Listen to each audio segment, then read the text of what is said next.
Hi, I'm Julia Chin. Hi, I'm Sophia Gregory. We're in Spanish 2, period 5. This is my father, Warren Chin. He was born and raised in Jamaica. And so here's our interview. I'll start off. So, how is your family dynamic different here than it was back in Jamaica? How was the family dynamic? Well, it was different because it was different. These are hard questions. We were new to the country, and we moved from a relatively comfortable surroundings, place, family, friends, to a brand new country. We had to make new friends. A lot of our family had moved to Miami, but then we moved to California, and we were the only ones from Jamaica in and around the area. So it brought us closer together, I think, as a result. Yeah. My first question is, how does your food different from ours? What was it like in Jamaica and what's it like here? We ate a lot of Jamaican food, which was like curries and different types of vegetables that aren't available here. And here we started eating hamburgers more and other fast foods.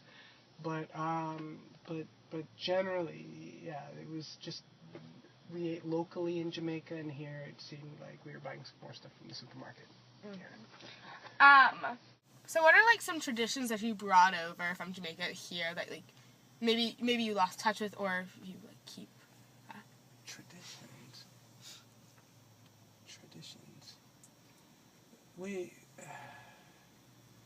I don't know. We pretty much celebrated the same typical traditions like Christmas, birthdays, New Year's. Nothing like Jamaica specific. Not really. There were some festivals that we would go to every year in Jamaica that aren't here anymore. So, but it wasn't like a tradition so much.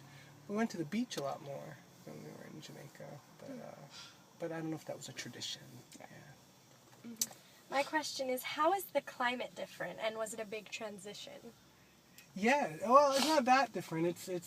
Here in California, it's warm, and in Jamaica, it's more warm.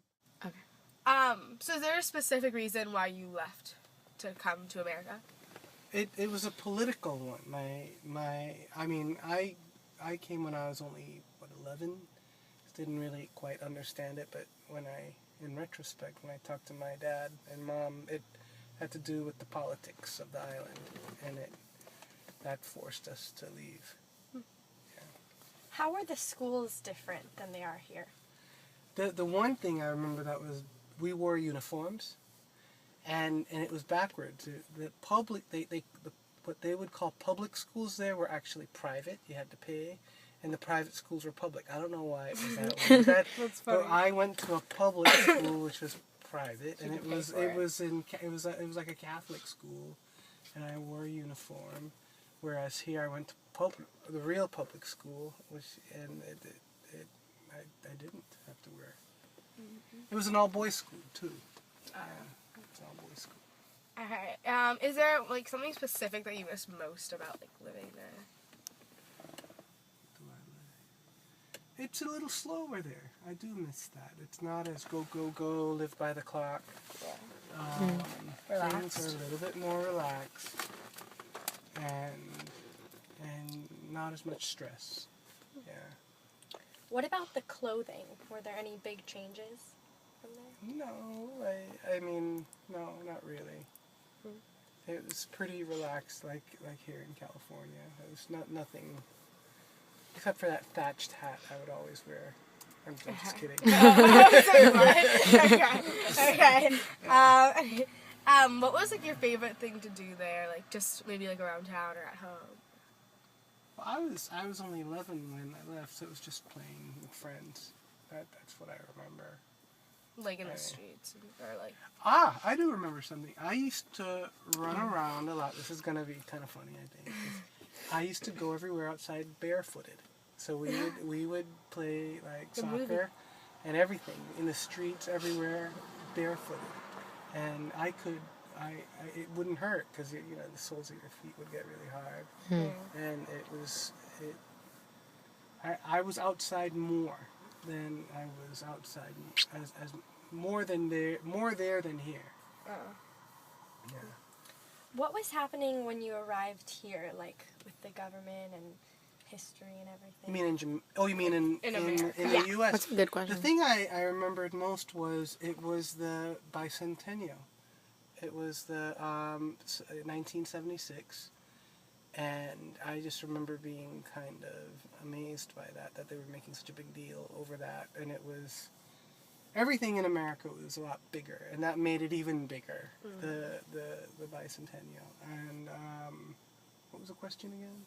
Oh, What happened in America when that was the most notable thing, and I remember also latching on to the Cincinnati Reds because they were, I think they were in the World Series, or they were close to it, and I started to like the Cincinnati Reds. And was there like a major change, like when you, like how you treated or how you talked to either like friends or like adults in Jamaica than when you like came here? Did you have to like treat adults differently, or like just like your interaction with people? no, I mean, I don't. I think the relationship between kids and adults are pretty much the same. And it was a little bit more formal here only because we were new to this culture. So, but it was basically the same. Yeah. Is this the last question?